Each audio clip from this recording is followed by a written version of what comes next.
자, 오늘 주님이 주시는 말씀 같이 보겠습니다. 사도행전 6장 8절부터 7장 마지막까지 상당히 긴 부분인데요. 그 중에 일부를 제가 읽겠습니다. 사도행전 6장 8절부터 제가 몇 절을 읽겠습니다. 스데반이 은혜와 권능이 충만하여 큰 기사와 표적을 민간에 행하니 리보디노라는 데는 이렇게 줄을 좀 그어놓으세요. 우리나라 성경에는 거기 있는데요. 다른 원어에도 보면 리보디노라는 말이 없어요. 영어 성경에도 없어요. 리보디노, 구레네인, 알렉산드리아인, 길리기아와 아시아에서 온 사람들의 회당이라는 각 회당에서 어떤 자들이 일어나 스데반으로 더불어 변론할세 스데반이 지혜와 성령으로 말함을 저희가 능히 당치 못하여 사람들을 가르쳐 말시키되 이 사람이 모세와 및 하나님을 모독한, 거기다 줄 것이요, 모세에다 줄 것이고 하나님을 모독이라는 데 줄 것이요, 모독하는 말을 하는 것을 우리가 들었노라 하게 하고 백성과 장로와 서기관들을 충동시켜 와서 잡아가지고 공회에 이르러, 공회에다 줄을 것이요, 공회에 이르러 거짓 증인들을 세우니 가로되 이 사람이 이 거룩한 곳과 이 거룩한 곳에 줄을 것이고, 이제 예루살렘 성전을 말합니다. 율법, 모세 율법 줄을 것이고요, 이 거룩한 곳과 율법을 거스려 말하기를 마지 아니하는도다. 그의 말에 이 나사렛 예수가 이곳을 헐고 또 모세가 우리에게 전하여 준 규례를 고치겠다 함을 우리가 들었다 하거늘 공회 중에 앉은 사람들이 다 스데반을 주목하여 보니 그 얼굴이 천사의 얼굴 같더라. 천사의 얼굴에다 줄 것이고요. 이제 7장 1절 봅시다. 대제사장이 가로되 이것이 사실이냐 이렇게 묻는 거예요. 그러니까 7장 2절부터 스데반이 사실이다 하고는요, 설교를 시작하시는 거예요. 그 공회원들 앞에서. 그 설교가 어디까지냐면요, 쭉 가서 50절, 쭉에서 53절까지. 그 스데반의 설교가 엄청 길어요. 53절까지고, 그리고는 54절부터 이분들이 설교 끝난 후에 스데반의 말에 이분들이 가슴이 찔려가지고 스데반을 죽이는 장면이에요. 돌로 쳐서 죽이는데요. 그때 옆에 그 죽이는 일을 주동했던 분이 사울이었어요. 사울, 거기 보면 58절에 사울이라고 나오죠. 사울이 거기에서 책임자, 총책임자였어요. 그래서 이제 마지막 60절에 보시면 스데반이가 죽는 장면이 나오는데요. 8장 1절에 보시면 사울이 그의 죽임 당함을 마땅히 여기다라 그랬죠. 그 마땅히 여기다라 한국말은 그렇게 돼 있는데 영어로는 Saul was in hurt. 아주 사울이 동의했다 그런 소리예요.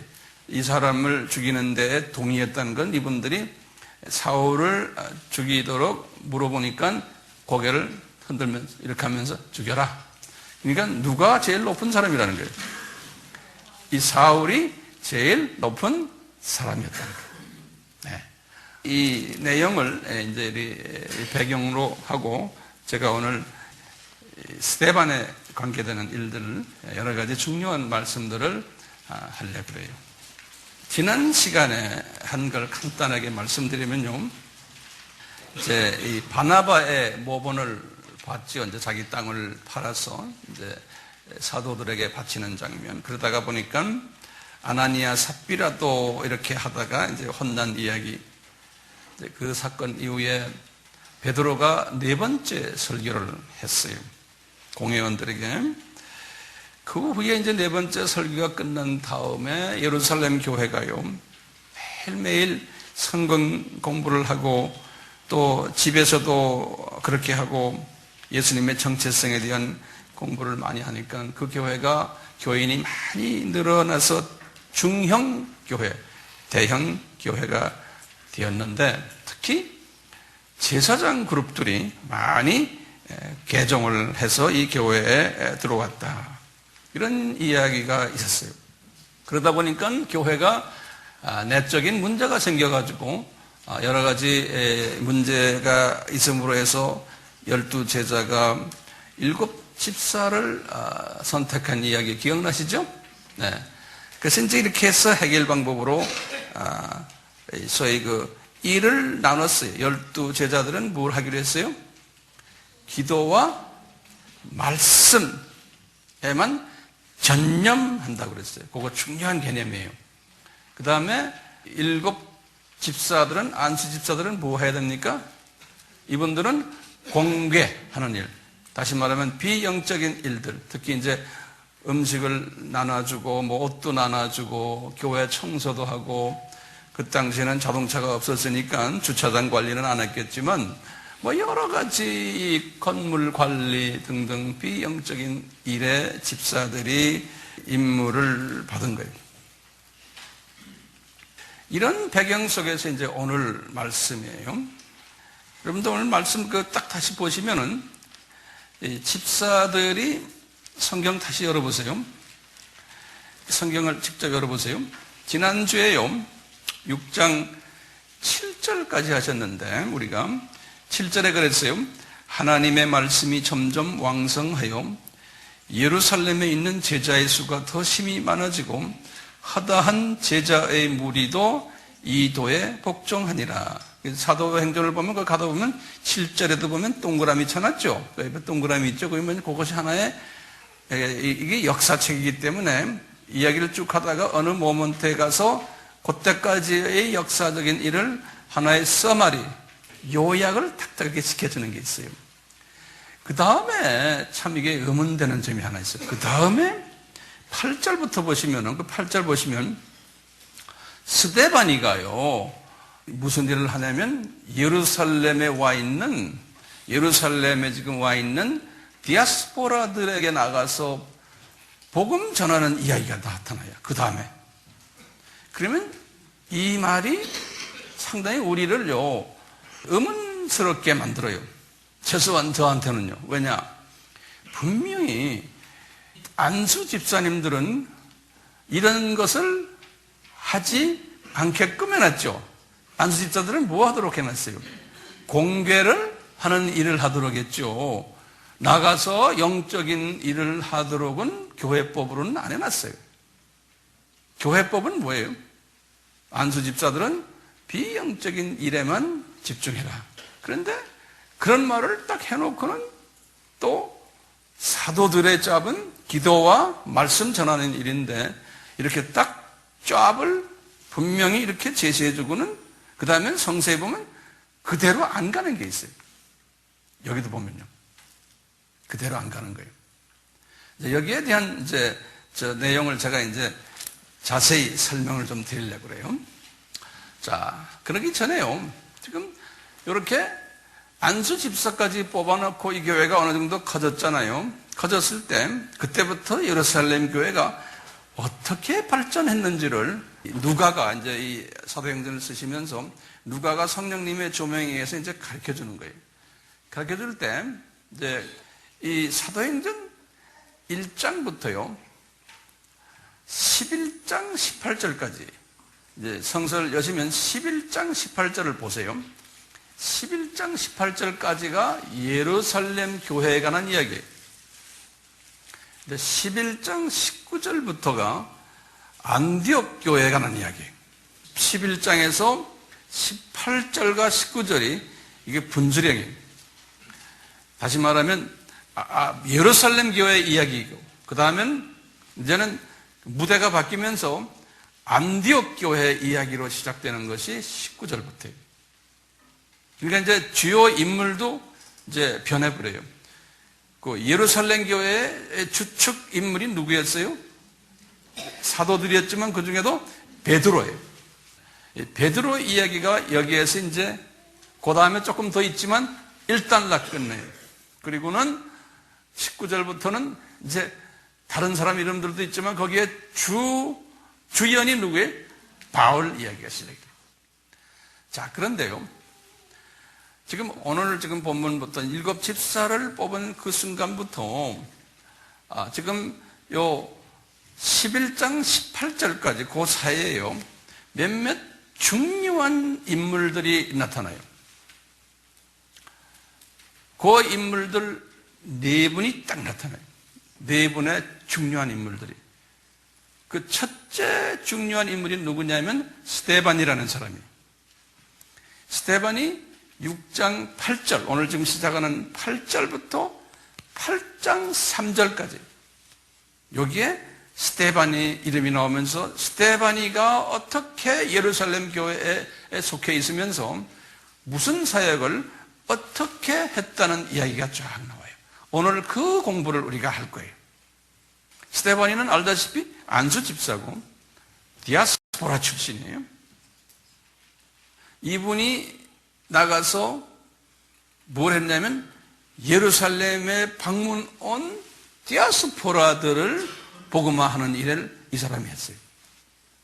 선교사로 바깥에 나간 것이 아니고 예루살렘에 와 있었던 사람들을. 두 번째 인물이 우리가 다음 주에 하겠는데요. 빌립이 두 번째 인물이.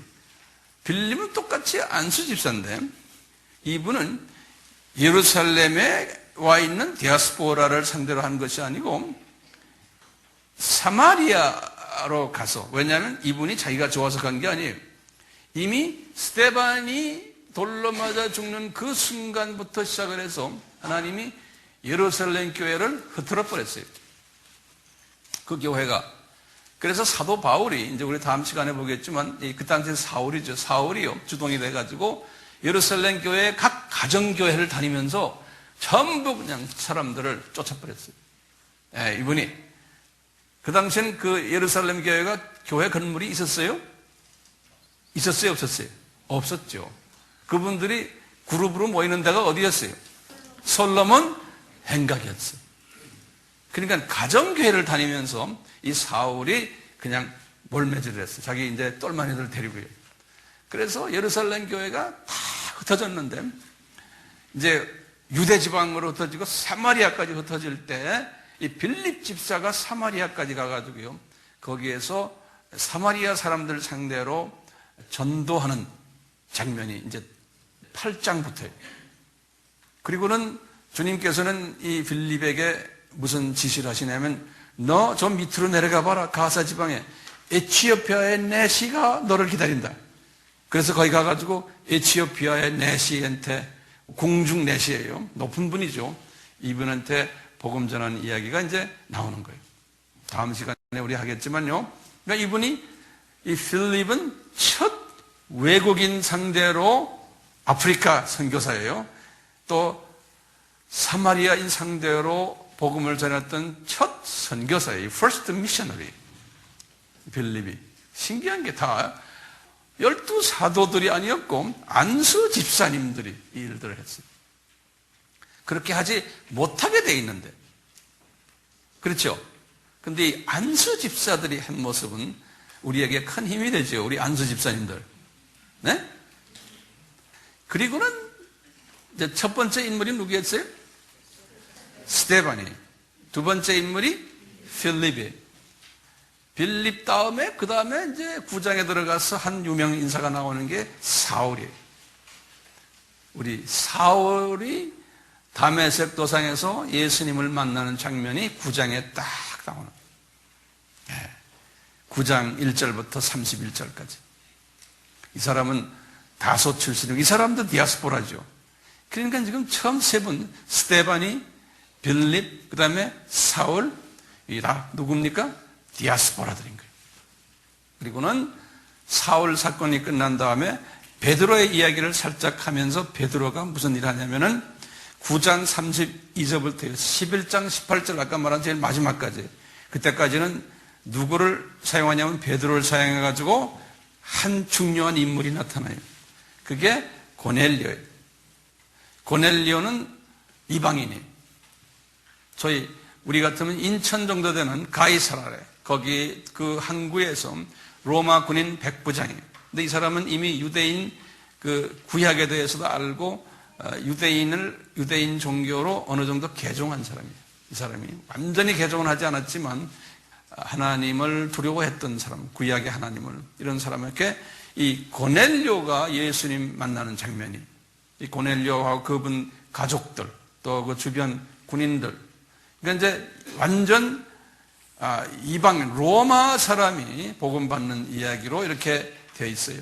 그러니까 지금 순간부터, 지금 오늘 우리 공부하는 오늘 지금 순간부터 지금 11장 몇 절까지요? 18절까지 누구 이야기 나와요? 네 분의 이름? 스데반이, 빌립, 사울, 그 다음에 고넬료.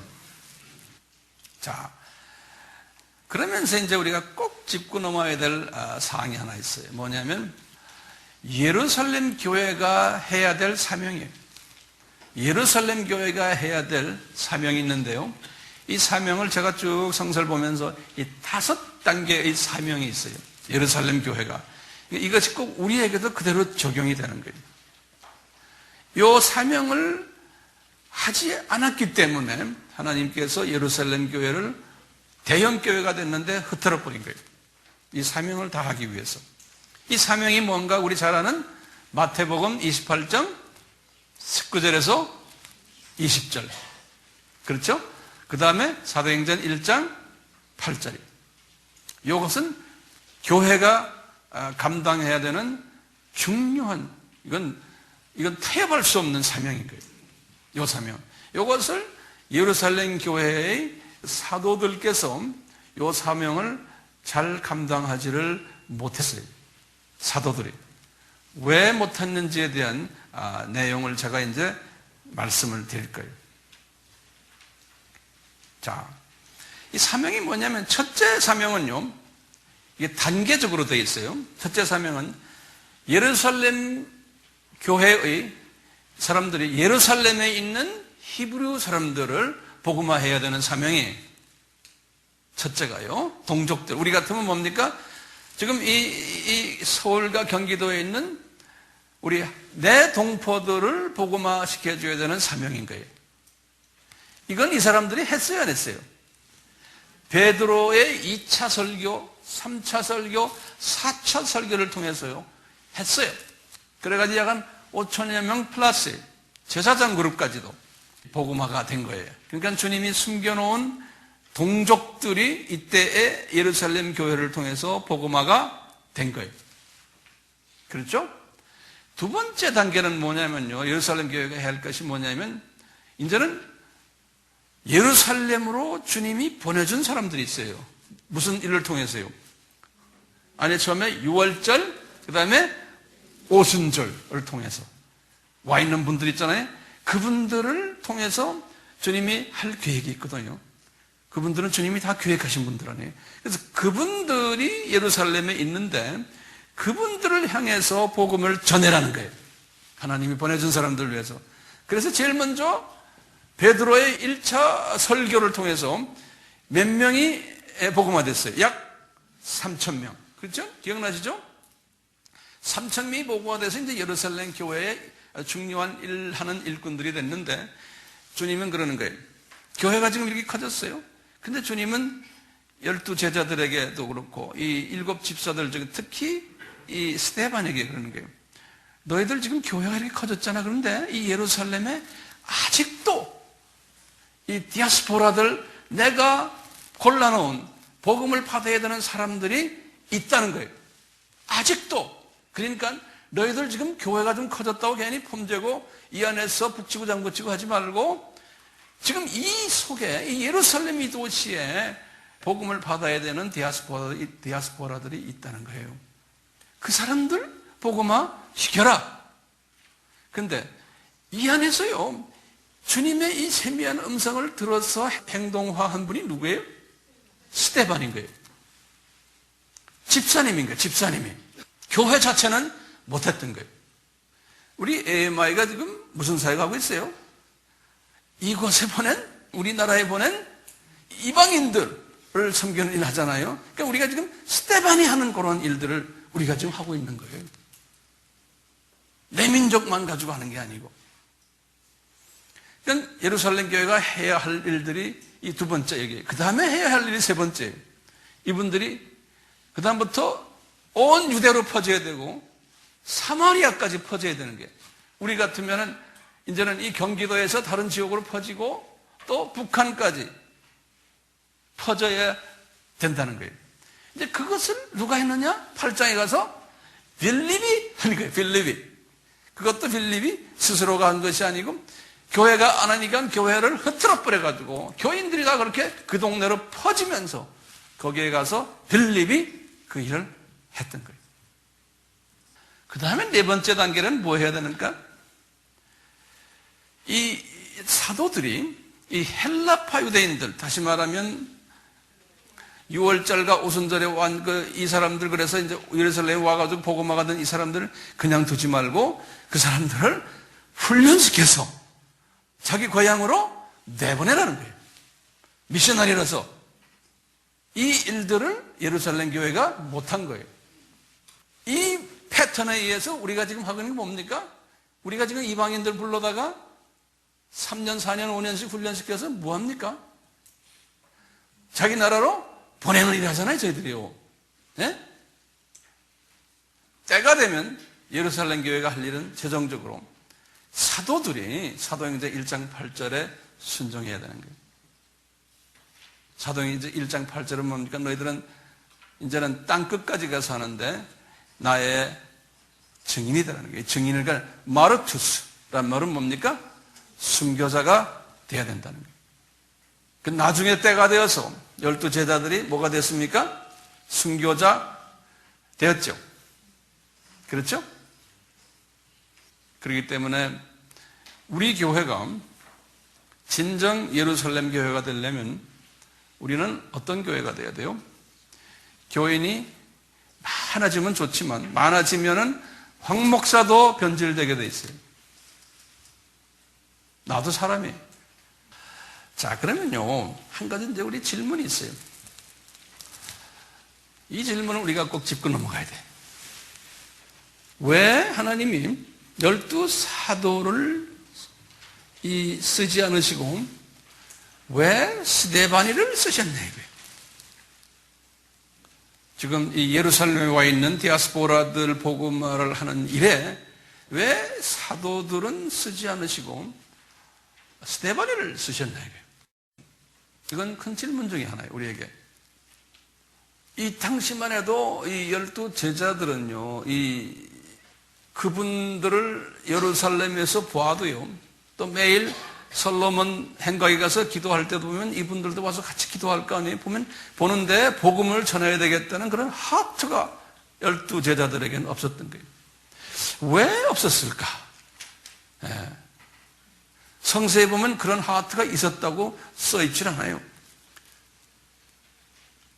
이 12 제자들은요, 이미 이런 일을 할 수 있도록 다 준비된 사람들이에요. 하나님이 다 준비시켰어요. 그런데도 안 하는 게 뭐로 준비했느냐? 준비 사항들을 제가 이야기해 드릴게요. 12 제자들은요, 예수님을 3년 따라다니면서요, 3년 따라다니면서 예수님이 귀에 있을 때마다 12 제자들에게 너희들은 복음이 이방인에게 가야 된다는 말씀을 여러 모습으로 말씀했어요. 3년 공생애 동안에. 이 사복음서에 나오는 일들을 보면 다 그 이야기들이에요. 그 중에 내가 대표적인 예를 몇 개를 들어드릴게요. 예수님이 제자들의 유대인 사고방식을 버리고 이방 사고방식을 가지기 위해서 첫째, 우리 백부장 하인 중풍병 낫게 하는 사건이 있어요. 그러면서 백부장은 이방 사람은 이분은 그랬어요. 제자들이 보는 데서 이만한 믿음을 이스라엘 사람 중에서 본 사람이 없다는 거예요. 마태복음 8장 5절에서 13절이에요. 그러면서 이방인을 높이셨어요. 또 뿐입니까? 가나안 여자를 칭찬하는 장면이 나와요. 제자들이 싫어했던 여잔데 마태복음 15장 22절에서 28절. 또 그뿐입니까? 오병이어 사건을 보여주는 거예요. 그때 12 강줄이 부스러기, 그게 누군지 알죠? 우리 다 공부했죠? 이방 음식에, 이방 사람들에게 줘야 되는 음식. 12 제자들이 이방 사람들에게 나가야 된다는 것을 시사해 준 거예요. 마태복음 14장 20절이 또 칠병이어 7강조리도 마찬가지예요. 7교회, 7교회가 부스러기들 이방 음식을 가지고 나가야 된다는 것을 가르쳐준 거예요. 마태복음 15장 37절. 그리고는 예수님이 또 나중에 십자가 달리는 그 주에 말씀하시면 포도원에 두 아들이 있는데 작은 아들이 하나님의 뜻대로 하는 자들이라고. 작은 아들이 이방인들 말하잖아요. 마태복음 22장 30절. 그뿐입니까? 예수님이 사마리아 여자를 칭찬하는 거예요. 요한복음 4장 전체가 그래요. 이렇게 해서 이 3년 공생애 동안에 제자들에게 직접 간접으로 이방인을 향해서 너희들은 복음을 전해야 되고 하나님의 마음은 이방 사람들에게 가 있다는 것을 계속 가르쳤는데도 제자들은 잘 그거에 대해서 느끼지는 못했어요. 그 다음에 예수님이 두 번째로는요. 예수님이 이제 이 3년 공생애 동안에 훈련시켰다는 거예요. 두 번째는 예수님이 지상 사명을 줬어요. 40일 동안에 5번이나 줬어요. The Great Commission을 5번 줬어요. 그럴 때도 보면 다 그게 이방 사람들에게 지상 사명하라고 써있죠. 에트네거든요. 그런데도 이분들은 지금 거기에 대한 관심이 없었던 거예요. 세 번째로는 성령 세례까지 받았어요. 오순절날에. 그리고는 은사들도 많이 받았어요. 오순절날을 통해서. 방언, 지혜, 지식, 설교, 은사, 기적, 예언, 믿음, 병고침, 지도력, 은사. 그뿐입니까? 이걸 통해서 이분들이 예수님의 정체성을 다 알게 되고 그리고는 설교만 하면은 3,000명, 5,000명이 막 회개하는 이런 능력까지도 다 받은 사람들인데요. 이게 예루살렘 교회의 특징이에요. 그게 오늘날 우리 교회의 특징이에요. 오늘날 우리나라의 교회들의 특징이에요. 그런데 뭐가 딱 빠졌느냐? 지도자들이 뭐가 빠졌어요? 이 타민족에게 복음 전해야 된다는 이것이 최선이고 최고인 것을 까먹고는요. 내 민족만 생각하는 거예요. 그게 복음이 아니거든요. 복음이 거기에서 내 민족만 한다면 우리나라에도 복음이 올 수가 없었어요. 미국이나 영국이나 오스트랄리아에 있는 백인의 소수 중에 우리가 이렇게 편한 삶을 포기하고 우리는 복음이 미전도적 속으로 가야 된다고 믿은 사람들의 소수들 때문에 우리가 복음 받은 거예요. 근데 다수는 그런 생각을 안 해요. 우리끼리 북치고 장구치고 우리끼리 끼리끼리예요. 네, 그것은 교회의 사명이 아닌 거예요. 자, 12제자들이 왜 이렇게 다 주님이 조건을 갖추어줬는데도 못했을까요? 왜요? 저는 한마디로 말하면 아직 나중에 했어요, 이분들이요. 아직 그릇이 준비되지 않았던 거예요. 거기다 좀 써놓고 줄을 팍팍팍 쳐놓으세요. 그릇이 준비되지 않았던 거예요. 이 타문화에 대한 이해가 적었던 거예요. 게다가 이분들은 지금요, 스테파니가 나가게 된 것 중에 하나가, 그릇 준비하는 준비 중에 하나가 뭐냐면, 가장 거침돌 중에 하나가 뭐냐면, 교회가 너무 커지다 보니까요, 이 자체 내에 교통 정리하는 데에 시간을 다 뺏기는 거예요. 지금 바깥을 볼 눈이 없어요.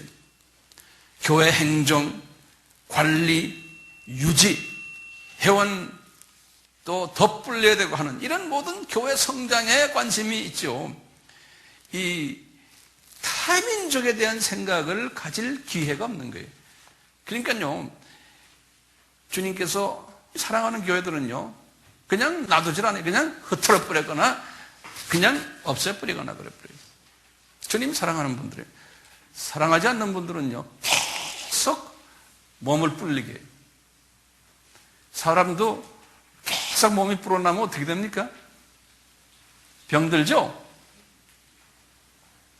자, 이런 그릇이 준비 안 된 부분에서 첫째, 교회가 너무나 커져서 바빠졌다. 예. 그 다음에 두 번째는 뭐냐면 이 12제자들은요, 그 민족적 우월성을 가지고 있었어요. 유대인들은 이게 심해요. 예컨대 사마리아 사람, 그 사람들은 우리와 상종을 하면 안 되는 사람들이에요. 그러니까 그런 사람들에게 복음을 전해야 된다는 생각은 이건 상상 바뀐 거예요. 이방인을 개처럼 취급하잖아요. 그렇기 때문에 그런 사람들에게 복음을 전한다는 것은 이 12제자가 이렇게 훈련받았는데도 귀로만 들었지 삶 속에서 적용이 안 되는 거예요. 유대인 입장에서.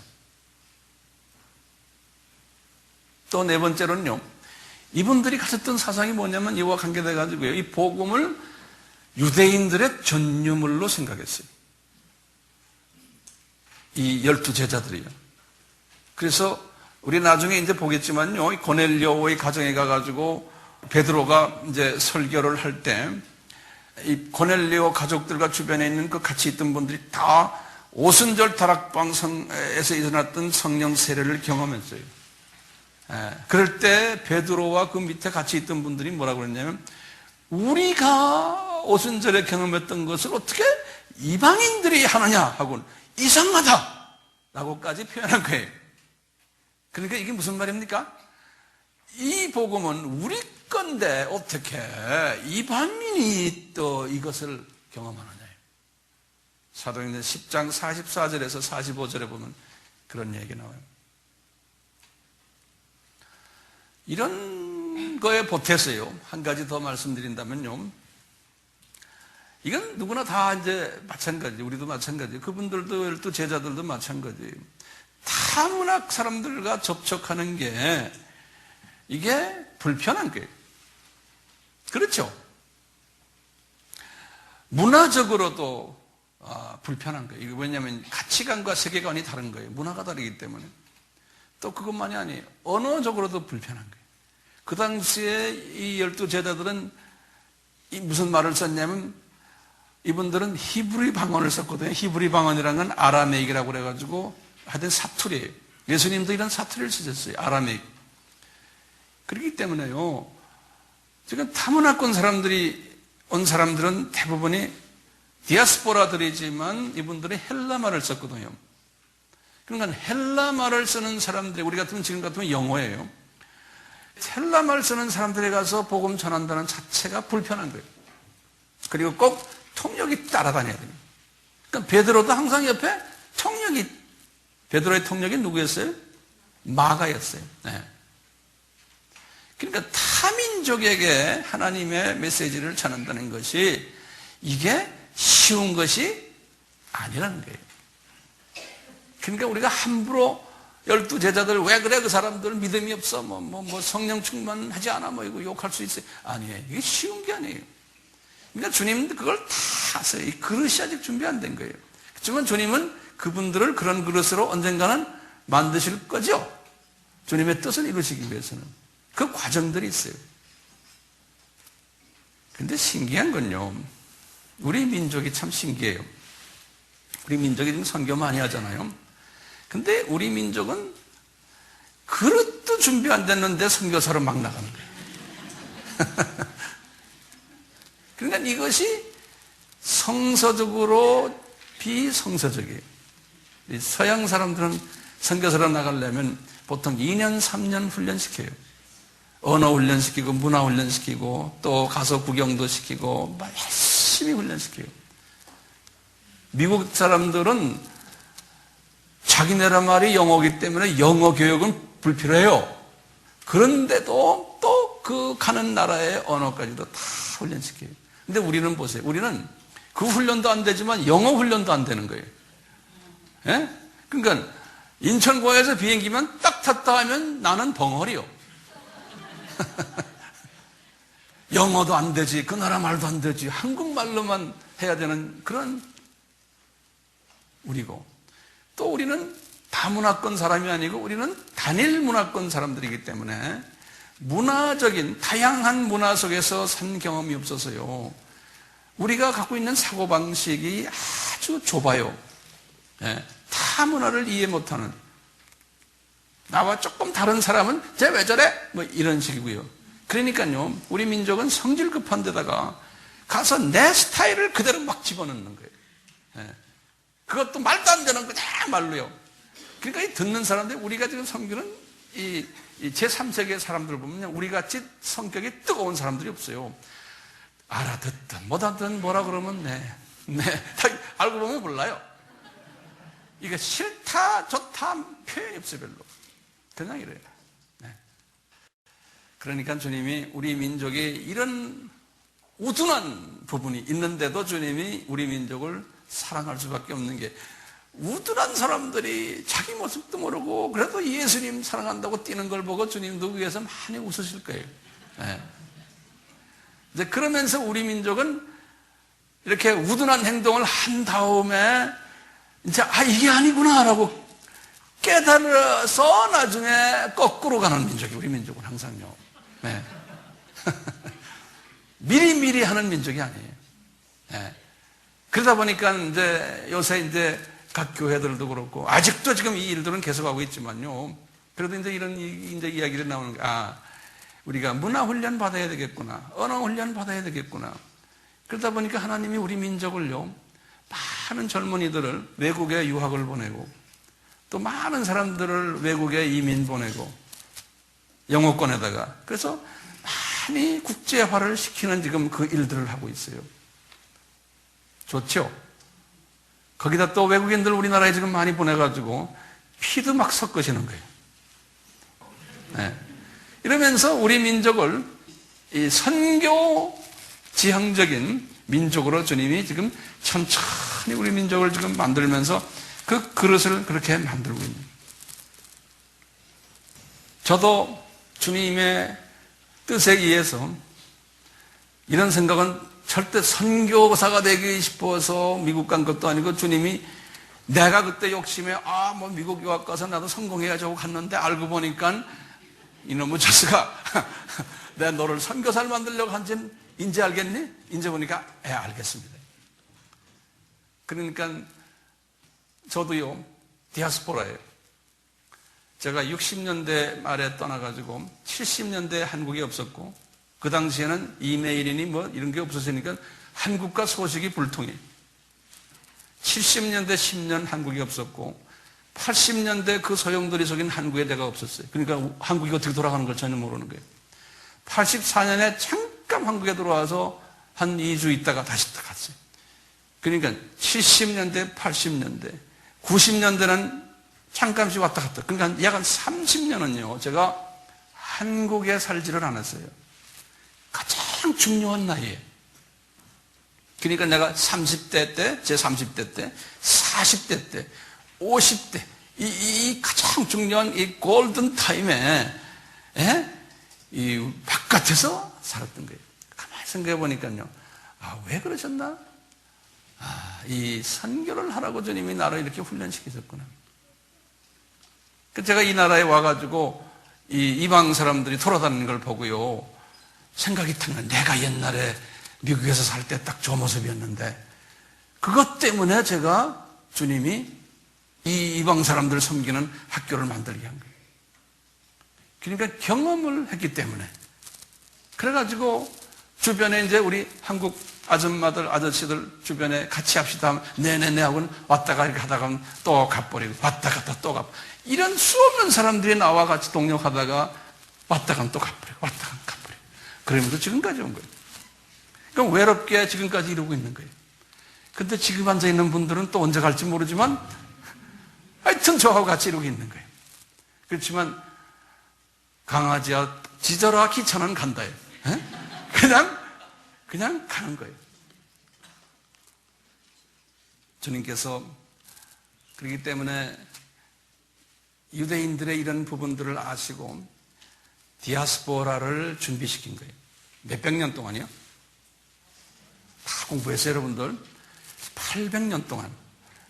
아수르 때부터. 아수르가 주전 언제입니까? 약 한 800년이죠? 아수르 때부터 주님이 이스라엘을 공격시켜가지고 북쪽 이스라엘 그래서 데리고 나가고 사마리아 사람도 만들고 바벨론도 통해서 하고, 그래서 이스라엘 사람들의 대부분의 이스라엘 사람들을 디아스포라로 만들어버린 거예요. 하나님의 큰 그림 속에서. 그게 보입니까 이제? 그 때가 되니까. 그런데 그때부터 뭐라고 그랬어요? 모세를 통해서 너희들 말이야 1년에 적어도 3번은 예루살렘에 가야 된다. 그래가지고 그 3번이 어느 절입니까? 6월절, 오순절, 그 다음에 장막절. 그러니까 다는 아니죠. 열심히 구약을 섬기는 소위 유대인 종교인들은 열심히 갔던 거예요. 그 중에 하나가 지금 이 스데반인 거예요. 자, 그러면 스데반에 대해서 잠깐 좀 봅시다. 스데반이요. 여기 제가 칠판에 적어놨어요. 스데반이라는 이름은 영어로는 스티픈 그래요. 스티픈. 스티픈 그래야 돼요. 헬라 말로는 스테파노스라고 그래요. 스테파노스라고 하는데 이 뜻은 뭐냐면 이 왕관이라는 뜻이에요. 크라운. 알다시피 이 사람은 천국에서 지금 왕관 쓰고 있겠죠? 이분이. 이분은 안수집사 출신이에요. 그리고는 이분은 나중에 설교를 봐도 그렇고요. 아주 변증법인 설교를 해요. 변증론자라고 그래요. 영어로는 apologist. 변증법을 그런 머리가 있었던 사람입니다. 전도자고 선교사고 그리고 기독교의 첫 순교자였고 성령과 지혜가 충만했고요. 믿음과 권능이 충만했고 기사와 표적을 나타내는 은사자였고 또 주변 사람들에게 칭찬을 듣는 사람이라고 성서에서는 말했어요. 문제는 이 사람이 언제 개종했을 거예요? 언제 크리스찬이 됐을까? 저는 이게 성서의 앞뒤를 쭉 보면서 나름대로 이렇게 이분이 6월절 때 왔다가 예루살렘에 예수님이 부활하시는 그 후에 몇 명이 예수님을 믿었어요? 약 한 600여 명이라고 그랬죠? 그 40일 동안 그 중에 한 분이었을 거로 보고 있는 거예요. 부활 후에 40일 동안 이분이 하나님이 그 은혜를 이분에게 주신 것 같아요. 예수님의 육신의 동생인 야고보도 그 당시에 그랬고요. 다들 크리스찬 된 사람들이죠. 예수님의 형제들이요. 그러니까 예수님의 3년 공생애 때는 이분이 있었어요, 없었어요? 그 당시에는 이분이 없었어요.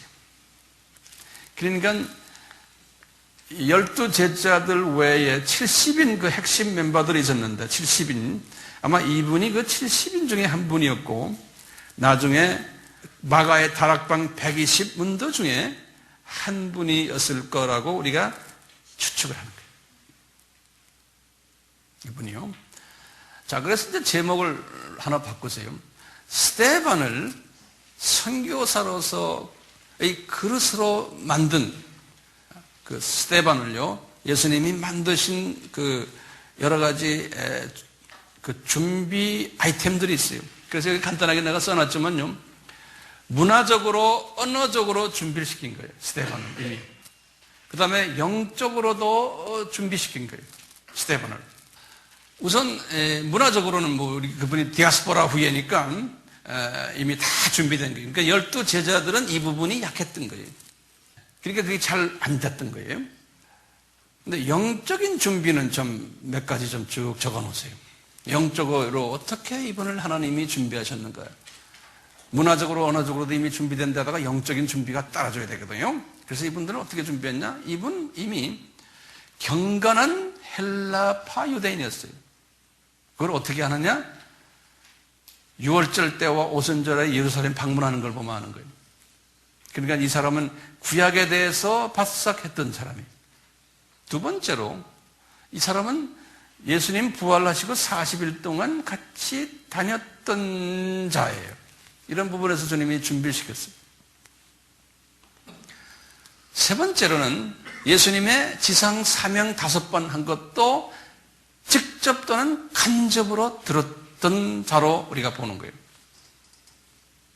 또 네 번째로는요, 마가의 다락방 120문도 중에 한 사람이었다라고 보는 거예요. 또 5번째로 성령 세례와 성령 충만, 그 다음에 지혜, 믿음, 권능, 이런 모든 은사들을 다 받은 자들이에요. 또 주변 사람들에게 칭찬받고, 이런 모든 부분들이 이미 다 준비된 사람이에요.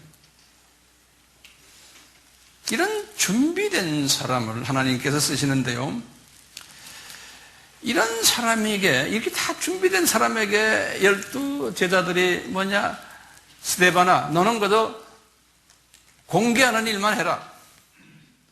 이게 되겠습니까? 예? 그저 교회의 비영적인 일만 해라. 그러면 알았어요. 뭐 제가 낮으니까 해야지만 마음속에는 계속 성령님이 말씀하시는 게 오겠죠. 그렇죠? 이 영적 감수성이 있었던 거예요, 이분이. 그러니까요, 성령님의 음성이 자꾸 들려오는 거예요.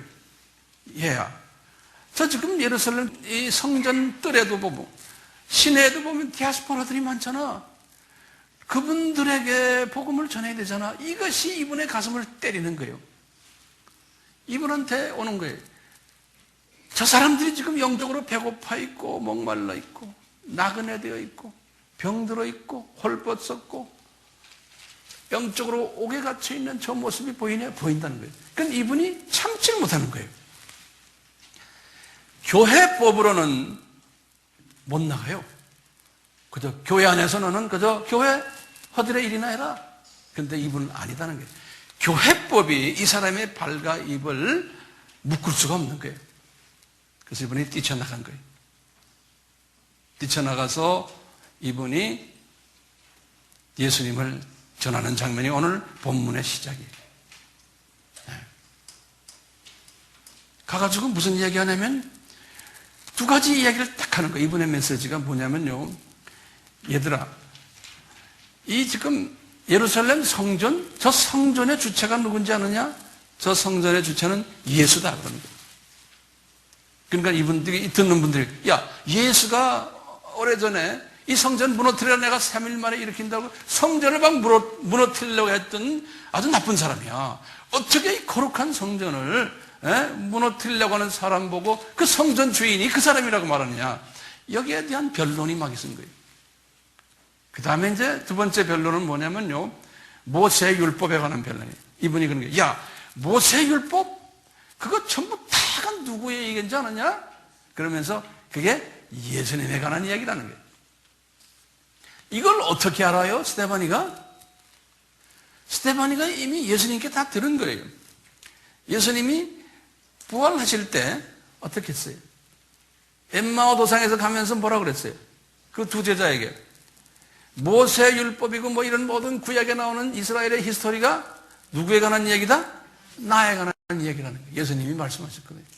또 나중에 제자들이 식사하고 있는데 나타나셔서 또 말씀하셨어요. 그러니까 스데반이가 거기에 없었지만 다 들은 이야기들이에요. 아하, 구약에 나오는 모든 이 율법들, 이것은 예수에 관한 이야기구나. 다 듣고 있었어요. 그러니까 이분이 그 공부를 다 했기 때문에요, 이 메시지를 소화할 수 있었어요. 이렇게 메시지를 전하니까 이 디아스포라들이 뭐냐면, 이 디아스포라들이 다 종교성이 강한 사람들이고 구약에 바삭한 사람들. 딱 그러는 거예요. 야, 너 말이야, 우리의 대선배인 모세를 모욕하는구나. 막 이러고 나오는 거예요. 그 첫째 비난하는 거예요.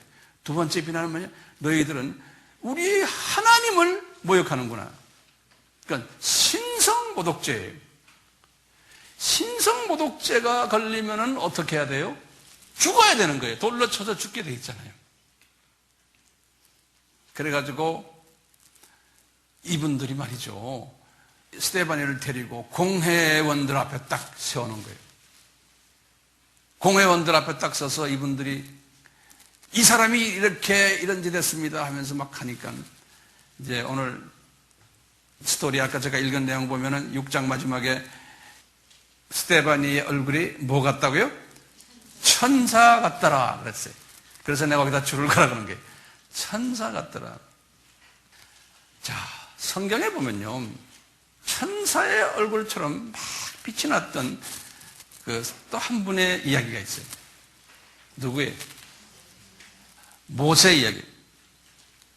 모세, 출애굽기 34장 29절에서 35절이에요.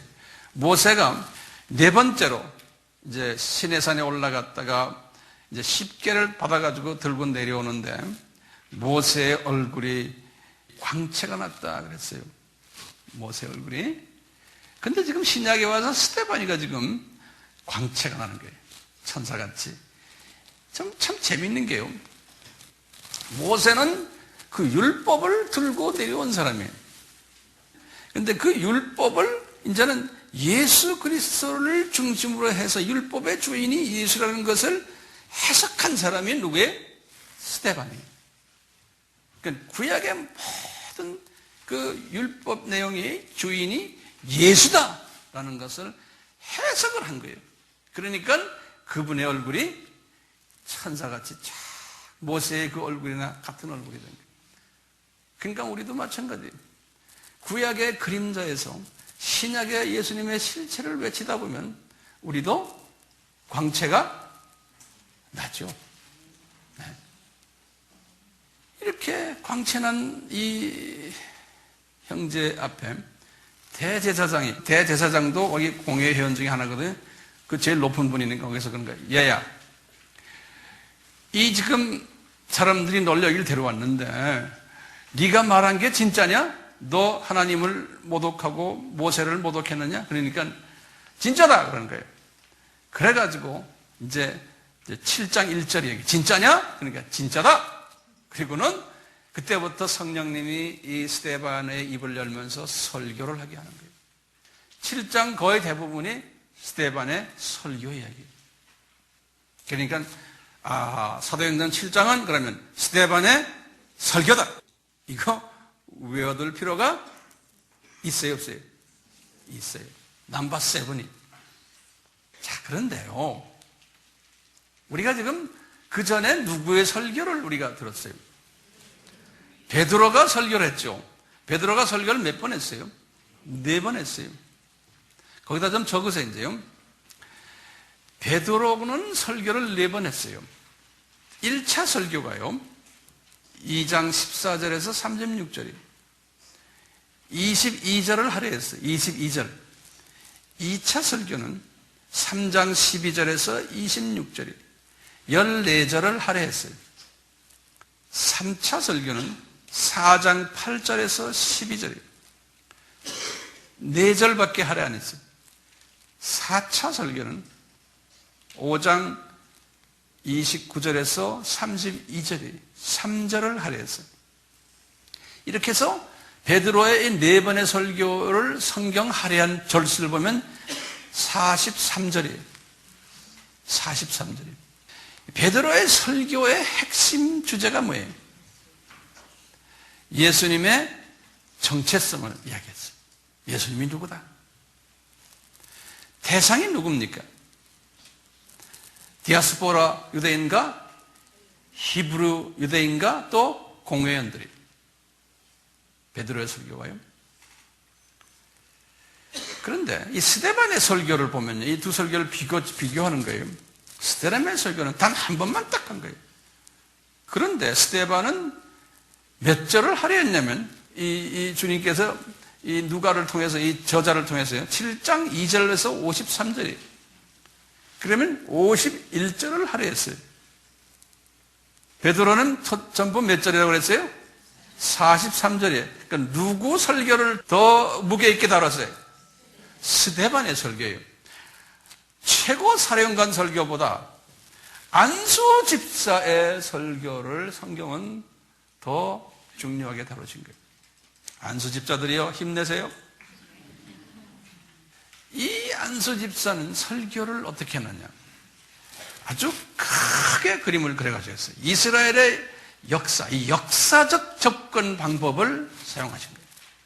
거기다가 변증법적 논리를 집어넣어서, 그러면서 예수님의 정체성을 공회원들에게 설명한 거예요. 그러니까 대단한 그 논리적인 설교예요. 그래서 이분이 공회원들 앞에서요, 그 지식인들 앞에서요, 이스라엘의 역사를 넷으로 구분을 하는 거예요.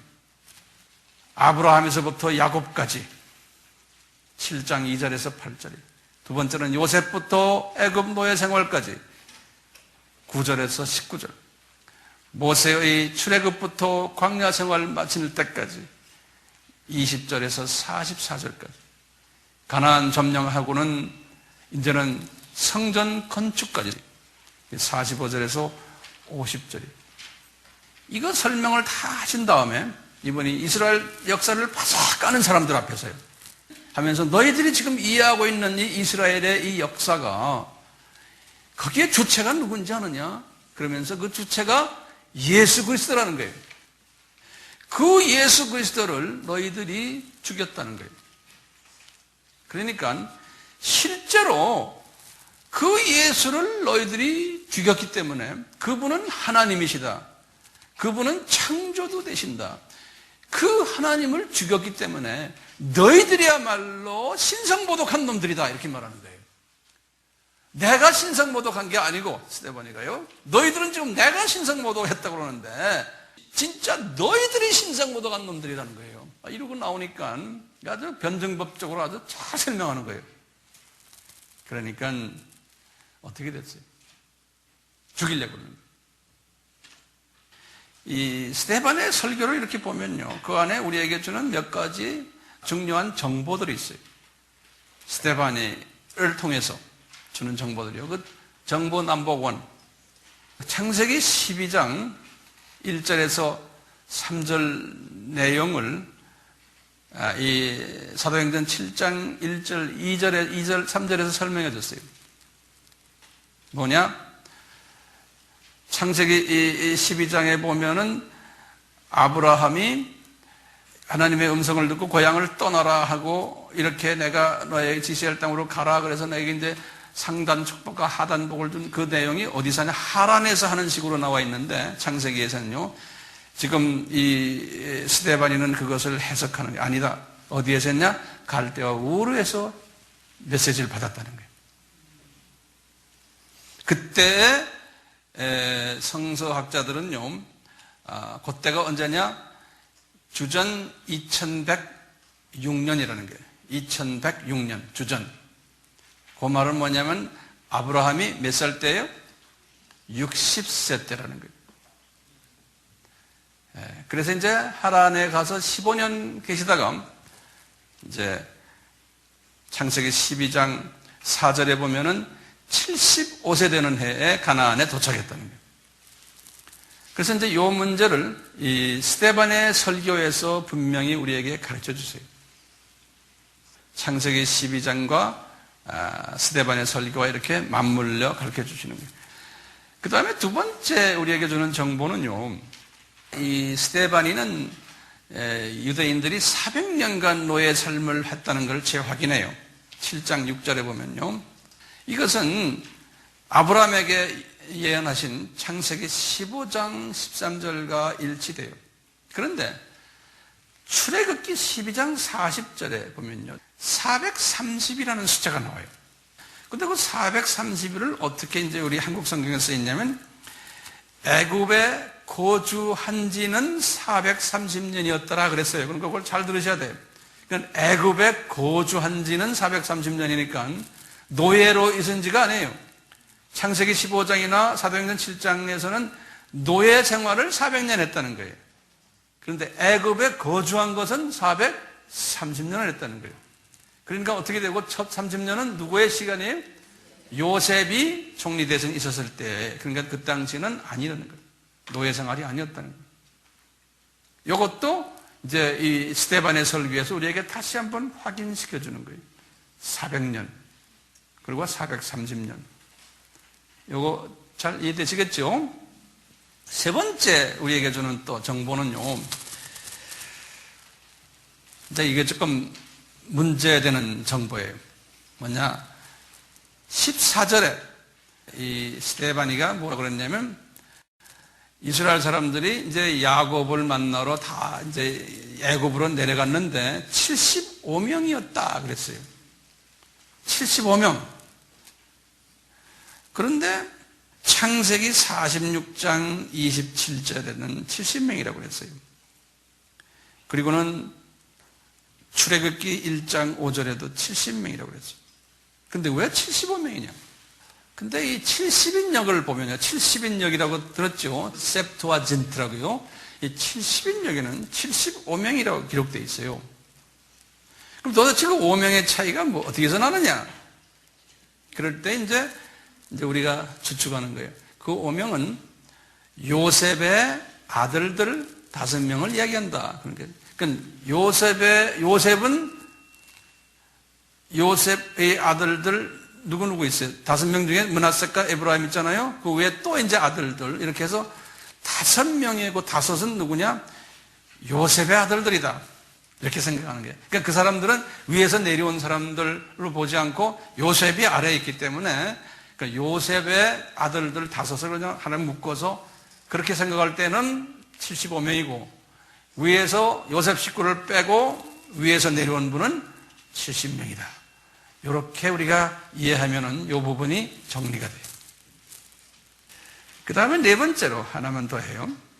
22절부터 이제 사도행전 2장 7장 22절부터 쭉 보면 모세가 40살 되었을 때에 이제 미디안으로 갔다 이렇게 됐어요. 맞는 말이죠.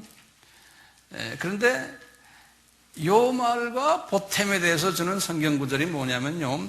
히브리서 11장 24절에서 25절이에요. 이 두 부분을 나중에 정리를 같이 해주세요. 이제 이분이 성령님께서 40년이 되어서 너는 이제는 애굽 왕실에서 이제 나와라. 그러면서 하나님께서 이 모세의 손을 빌어서 이스라엘 사람들을 구원시키기 위해서 이렇게 했다는 사람을 애굽 사람 죽이고 한 것이 스데반이가 이런 말 쭉 해요. 그러면서 이제 히브리 기자는 거기에 대해서 또 살을 붙이는 이야기가 나와요. 그것은 제가 시간이 없어서 여러분들이 같이 의논하길 바랍니다요. 자, 그러면 스데반이 설교의 결론을 좀 들어보세요. 이 스데반의 설교의 결론은 이래요. 첫째가요, 솔로몬 성전이 사람의 손으로 지은 곳이기에 그곳에는 하나님이 계시지 않다는 거예요. 대단한 말씀을 하시는 거예요. 유대인들에게는 기가 막힌 말이에요. 예?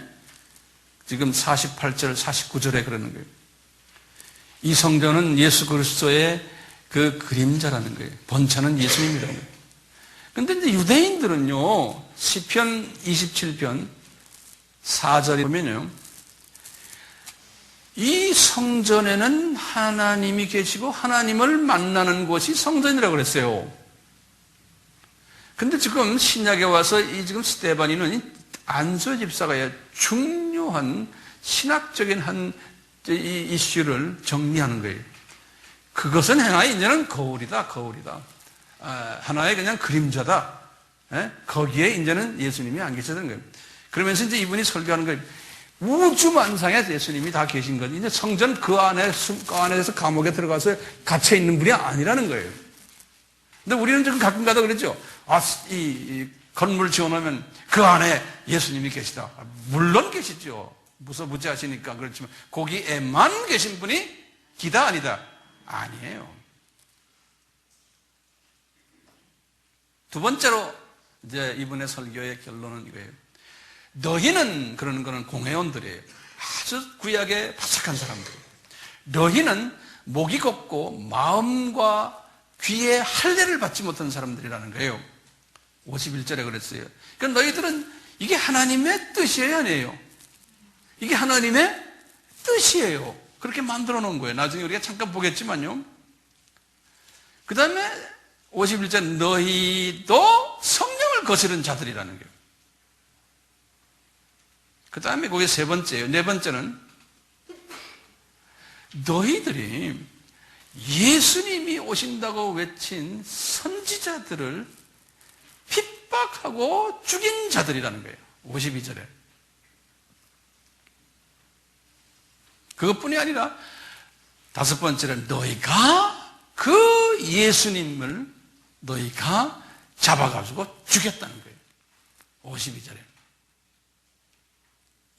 그렇기 때문에 너희들이 신성모독한 사람들이에요. 내가 아니고. 이렇게 딱 나오는 거예요. 이번 설교 멋있죠? 그러니까 설교의 결과가 있어요.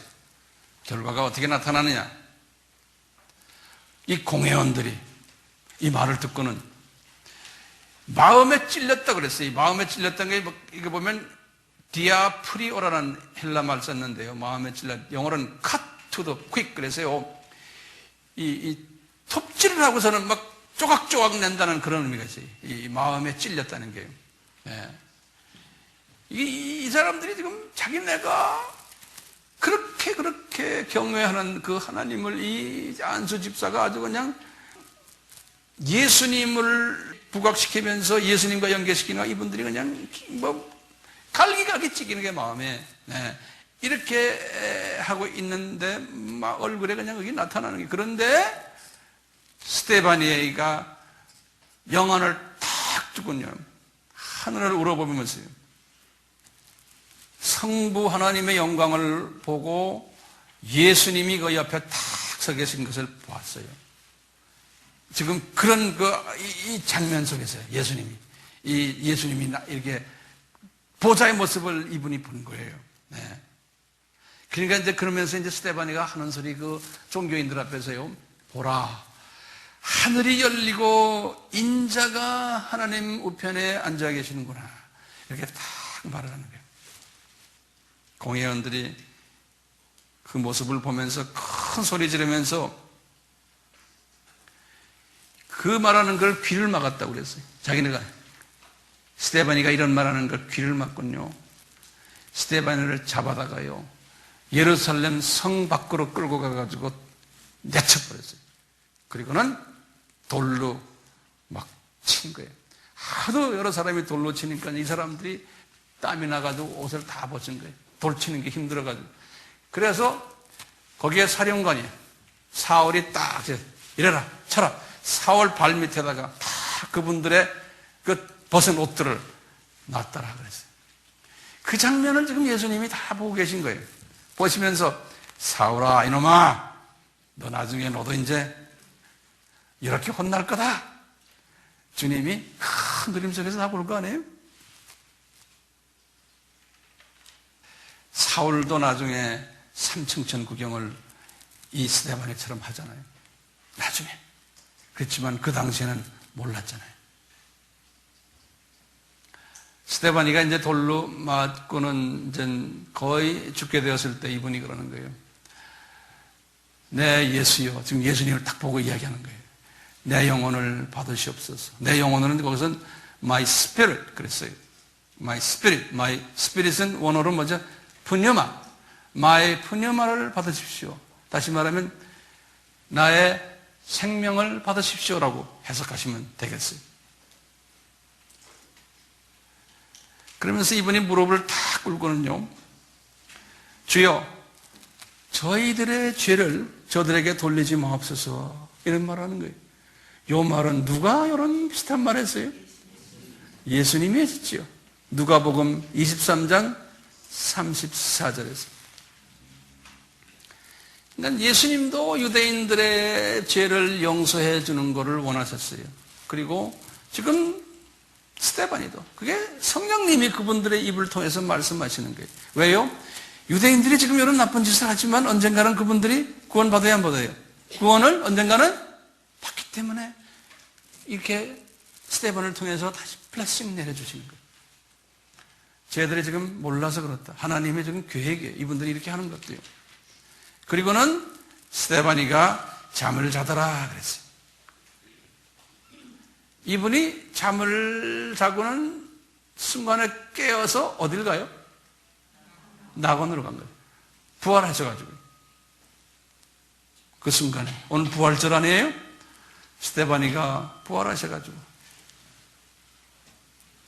자, 이제 제가 결론적인 말씀 몇 마디 드리겠어요. 이게 지금 중요한 거예요. 지금까지 이제 기본적인 이야기였어요. 자, 결론에서의 몇 가지 질문이 나와요. 첫째 질문은 뭐냐? 왜 하나님 사랑한다는 유대인들이 그 하나님이 인간을 내려오신 예수님을 보지 못할까? 그리고는 왜 이렇게 어리석은 짓을 할까? 그 다음에 왜 소수만, 조그마한 무리들만 그 예수님을 보게 되고 다수는 왜 저렇게 눈이 감길까? 그래갖고 소수를 저렇게 핍박을 할까? 이게 우리에게 질문이. 여기에 대한 성경 구절만 드릴게요. 모세에게 이럴 것을 예언하신 거예요. 신명기 29장 4절. 신명기라는 드트로노미라고 그래요. 32장 20절에서 21절. 또 이사야에게, 모세는 주전 1500년 사람이에요. 또 주전 700년 사람 이사야에게 말씀하셨어요. 이사야에서 6장 9절에서 10절. 또 예수님 자신이 또 여기에 대해서 여러 번 말씀하셨는데 그 중에 2번 말씀하신 거예요. 마태복음 11장 26절, 요한복음 7장 34절.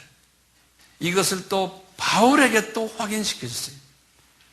로마서 9장 25절 33절.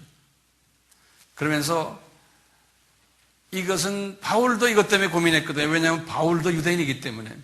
그래서 바울에게 말씀하시는 거예요. 이것은 하나님인 나의 주권이다. 그래서 로마서 9장 19절에서 29절입니다. 피조물들이 덤빌 것이 아니다. 그 다음에 이제 바울도 이것을 깨달은 다음에 바울이 계속해서 말해요. 이것은, 그 다음에 중요해. 이것은, 이렇게 계획하신 것은 만세전에 감추어진 그리스도의 신비라는 거예요. The mystery of Christ. 그걸 한국말로는 그리스도의 비밀이라고 번역이 됐는데, mystery. 고린도전서 2장 7절, 로마서 16장 25절, 에베소서 3장 4절. 이 질문이 이제 이 말씀을 가지고 다 풀리는 거예요. 알겠죠? 자, 2번째 질문이 또 있어요. 2번째 질문은 뭐냐? 예루살렘에 디아스포라 크리스찬들이 많았는데 왜 스데반의 눈에만 디아스포라 복음화에 관심이 있게 되었습니까? 지금 예루살렘 교회 안에 3,000명의 디아스포라들이 복음받았죠. 그렇게 디아스포라 크리스찬이 많은데 왜 그 중에 딱 스데반의 눈에만 예루살렘에 있는 디아스포라들을 복음화해야 된다는 그런 뜨거운 가슴을 가지게 됐을 거예요. 이것은 한마디로 말하면 뭐예요? 이분이 이렇게 할 수 있도록 그릇이 준비된 거예요. 자, 그릇이 준비됐는데 아까 제가 그 그릇을 쭉 설명했어요. 그릇 준비한 자체도 이것이 자기가 잘나서가 아니고 하나님의 은혜다는 거예요. 은혜. 하나님의 은혜 받은 사람이 사람은. 그 마리아도 항상 그러잖아요. 내가 잘나서가 아니고 하나님의 은혜를 받았어. 예수님의 어머니가 됐다. 은혜. 그러니까 이 은혜를 우리가 받아야 돼요. 자, 지금 이 한국 땅에 많은 기독교인들이 있어요. 많은 교회들이 있어요. 근데 이방인들을 주님이 보내주셨는데 그 이방인들의 눈을 뜨고 그분들 이방인이 이자만 들어도 절절절 막 몸을 떠는 사람들은 그거 왜 그래요? 좋아서 어쩔 줄 모르는 사람들. 이것은 하나님의 은혜요. 이게 우리가 잘나서가 아니에요. 우리 교회 지금 교인들, 특히 우리 권사님들 오랫동안 식당에서 이방인들에게 밥을 해주고 하는 이 모든 것들, 그분들 사랑해주고 그분들이 먹던 숟가락 젓가락 우리 다 같이 시쳐서 같이 놀아먹고 그 밖으로도 똑같아요. 예? 그것뿐입니까?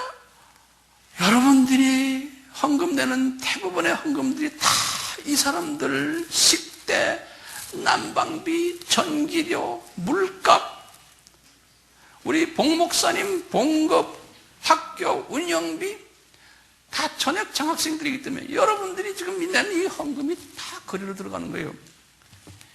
이게 왜 이렇습니까? 우리 필요한 건 안 쓰고요. 그러면 이건 하나님의 은혜. 네, 은혜. 그 은혜를 우리에게 주셨기 때문에 그 눈을 뜨게 하고는 그쪽에 관심을 가지게 하는 거예요. 그쪽에 관심이 없는 사람은 아이고 이 교회 이거 이상한 교회야 그래갖고는 다니다가 가버려요. 그러면 그분은 딴 데 하면 은혜가 있는 거예요. 이것을 가치 있게 생각하고 감사하게 생각하는 것은 이건 하나님의 은혜로밖에 해석이 안 돼요. 비전 캠프 인터내셔널에도 우리가 와서 이분들 섬기고 먹이고 재우고 우리 돈 들여서 또 이분들이 비전 스쿨 비전 캠프에 와서 우리와 같이 사역하잖아요. 부엌일 뭐 여러 가지 청소일 이게 다 하나님의 은혜죠. 우리만이 아니에요. 우리나라에 보면요 소수지만 이런 은혜 받은 사람들이 있어요. 우리나라에. 제가 이 사역을 지금 10몇 년 하면서요 그런 사람들이 내 눈에 뜨이고 우리 여기 AMI 공동체 방문도 오고 그래요. 어떤 아줌마들은요 영어도 하나 모르고요 한국말밖에 모르는 아줌마인데요 전철에서요 외국인 자기 옆에 있는 전철에서 이야기하다가 이 사람 전도해야 되겠다 전도해서 이러다가요 붙잡아가지고 우리 AMI 센터로 데려오는 아줌마도 있어요. 그 많은 아줌마들 중에서 왜 이 아줌마 이럽니까? 네? 내가 딱 볼 땐요 이 아줌마는 은혜 받은 아줌마구나. 외국인을 보면은 그렇게 보이는 아줌마들이 우리나라에 좀 있어요. 저 사람 어떻게 해서 내가 내 돈 들여서 복음화를 시킬까 하는 이런 생각을 갖고 있는 여자분들이 우리나라에 꽤 있어요. 우리 교인들은 모르겠어요. 우리 교회는 안 나오지만 그런 여자분들이 있어요. 주중이 되면 들어왔다 나왔다 해요 여기에. 네. 난 이런 사람들 보고 이런 사람들은 이 스테반형 크리스천들이구나.